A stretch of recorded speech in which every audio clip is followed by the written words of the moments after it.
Senador, o senhor tem um trabalho difícil pela frente, essa relação complicada com o Congresso não é exclusiva desse governo, a gente tem visto isso nas últimas 2 décadas. Agora, ajuda em alguma coisa essa ação que está sendo aparentemente capitaneada pelo PT, disseminando aí, sendo disseminada por perfis de esquerda nas redes sociais, usando inteligência artificial? O senhor deve talvez ter visto isso desde ontem aí, atacando o Congresso, querendo colar nele o rótulo de inimigo do povo e de novo, vindo com essa retórica do nós contra eles, dos ricos contra os pobres. O que ajuda isso exatamente em melhorar essa relação que a gente sabe que está muito difícil e que o senhor tem a tarefa de melhorar? Atacando o Congresso não ajuda em nada, atrapalha, né? Então, eu não incentivo e não parto do governo qualquer tipo de ataque ao Congresso. Eu repito, esse governo nasceu sobre a égide de preservar a democracia brasileira, que encontrava-se sobre a sua maior ameaça desde a redemocratização em 1985. Então, qualquer tipo de conflito com o Supremo Tribunal Federal e com o Legislativo não é do nosso signo, não é da nossa natureza, não é da nossa identidade e não corresponde aos valores que nos levaram à eleição em 2022, que foram os valores de preservação da democracia. É bom lembrar que o nosso governo foi inaugurado sob a égide de uma invasão à sede dos 3 poderes. Então, eu acho, assim, qualquer tipo de ataque ao Congresso em nada ajuda.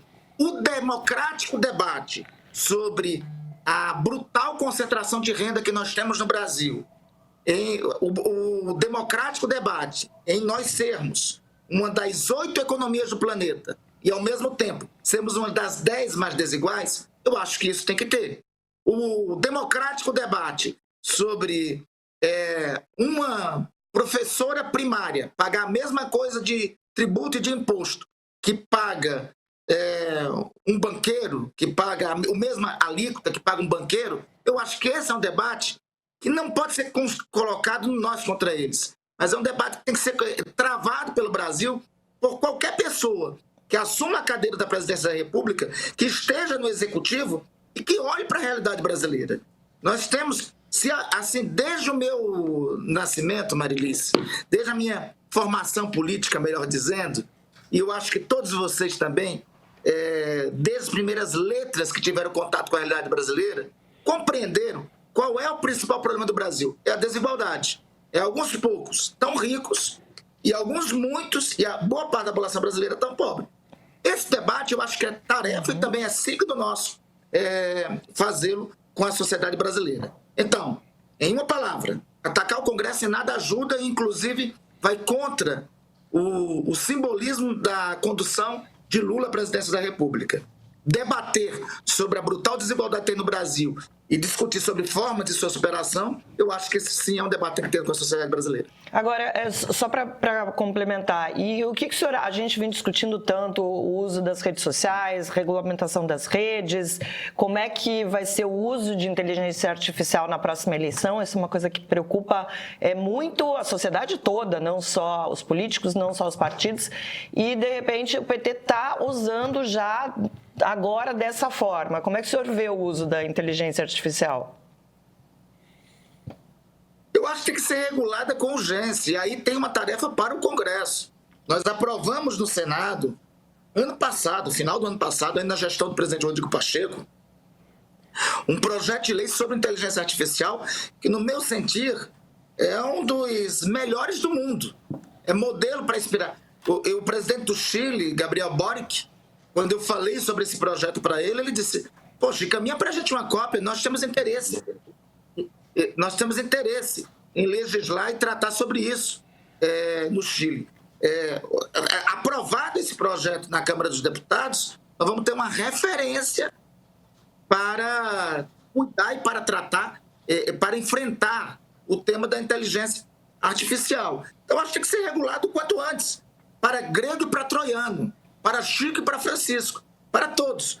Porque enquanto isso não acontece, todo mundo usa a seu bel prazer. Por exemplo, O projeto de lei da inteligência artificial, que foi aprovado no Congresso, estabelece ineditamente na história, ineditamente no mundo, assegura que o direito autoral seja preservado e seja garantido, né? E hoje, da forma como está sendo utilizado, ninguém garante os direitos autorais das fontes que estão pesquisando, estão utilizando os mecanismos da inteligência artificial. É uma das prioridades, inclusive, nossas, Marilice, esse projeto de inteligência artificial ser votado na Câmara dos Deputados. Porque, senão, nós estamos diante, Marilice, o Pedro vai gostar da comparação que eu faço, Luísa, nós estamos diante daquele Estado hobbesiano, né? Aquele Estado em que lupus omni lupus, que o homem é o lobo do homem. É esse o ambiente que nós estamos em relação a redes sociais e esse é o ambiente que nós estamos sobre a inteligência artificial. Se o Estado não se impõe para regular, aí, como dizia o bom e velho, né, Pedro, Thomas Hobbes, o homem é o lobo do homem, um se devora aos outros. Senador, como você sabe, eu sou um lockeano liberal, não um hobbesiano, mas deixa eu chamar de São Paulo. Eu também, eu sou quase isso, tá? Eu sei. Eu sou quase eu isso. Sei, talvez eu seja um pouquinho mais. Dos contratualistas, talvez eu fique um pouquinho mais para Rousseau, entendeu? Mas. Não vamos brigar por isso. Nós dois. Não, nem sei temos acordo. Nós dois talvez temos acordo, só que a teoria de Hobbes só serviu para estabelecer um freio de arrumação nas coisas. Mas eu sou quase muito parecido contigo. Já te disse isso. Vamos chamar em São Paulo nossa colunista de economia, Débora Bizarria. Débora. Opa, tudo bem? Tudo bom? Você tem pergunta para o senador? Olá, Débora.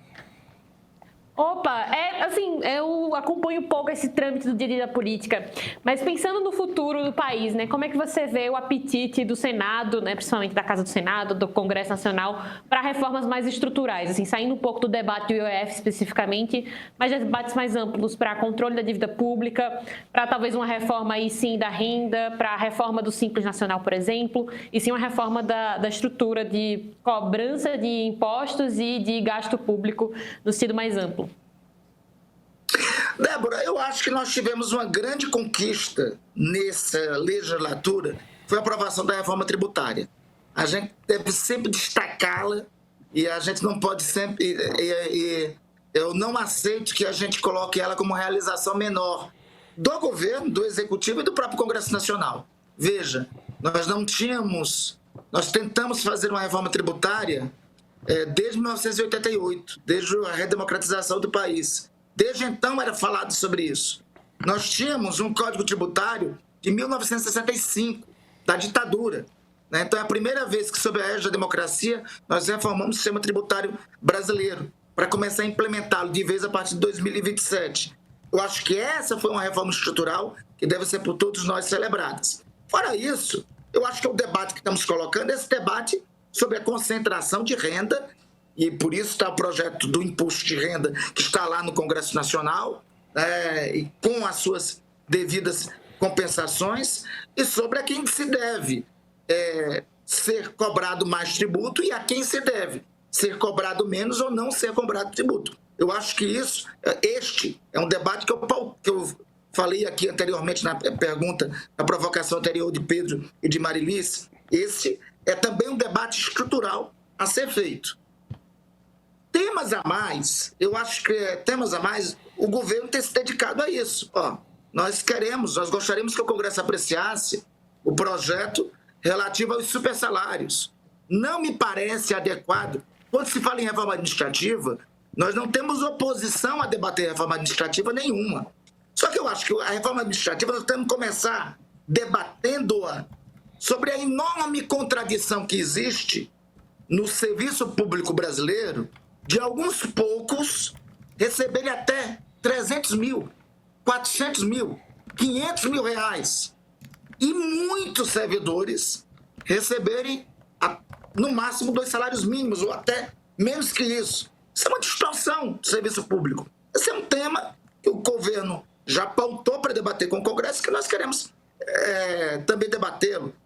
Eu acho que é necessário nós colocamos o dedo em algumas feridas. Ora, em 2019, teve uma reforma do sistema previdenciário brasileiro. Eu acho que daqui a pouco já temos que pensar uma nova reforma da Previdência, porque nós já temos uma realidade muito distinta, então já temos que pensar. Não vejo como nós, debatemos isso e executarmos isso nesse intervalo de tempo que tem. Mas nós temos que pensar já para 2027, 2028, pensar nos termos de uma nova reforma da Previdência.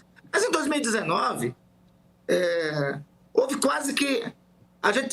A oposição fala de anistia agora. Teve uma anistia aos militares na reforma da Previdência em 2019. Né? Nós temos que debater a aposentadoria dos militares agora. Não é? Senão nós vamos criar um sistema público, um serviço público de castas, em que alguns são atingidos por reformas do sistema previdenciário e outros, por suas circunstâncias, sua natureza ou talvez a sua força, não são atingidos. Então, eu acho que esses temas o governo tem pautado no Congresso. Eu gostaria que nós conseguíssemos, ainda nesse tempo que nos resta, até o ano que vem, debater e tratar desses temas. Senão vai ser algo que vai ser, junto com outros, colocado na agenda para 2027. Nós não estamos conversando sobre Israel e Palestina. Nos dividimos em grupos, cada um do seu lado xingando o outro. Pois é sempre assim nas redes sociais. Usamos palavras fortes, tratamos o lado do qual não gostamos com a pior gente que existe. Às vezes fazemos parecer que esse conflito nasceu no 7 de outubro de 2023, ou em 1967, ou mesmo em 1948, e é muito mais antigo do que isso. Eu tive por 10 dias em Israel em fevereiro desse ano. Conversei com políticos árabes e judeus, com ativistas árabes e judeus, com gente nas ruas. Fui do norte ao sul do país. Ao voltar para o Brasil, mergulhei nos livros. O resultado desse trabalho ficou pronto agora. No próximo dia 10 de julho, estreiam no streaming do Meio 3 episódios especiais do Ponto de Partida da série. Tá lá a história e também a política. No todo, no conjunto, os 3 filmes são um clamor pela paz, uma defesa da solução de 2 estados, um para cada povo. Não há outra solução que não essa. Você quer entender o que acontece naquele canto do mundo numa versão sem heróis ou vilões? Assina o Meio Premium, baixa nosso app. No dia 10, na sua televisão, no seu celular, tablet ou computador, vai estar lá.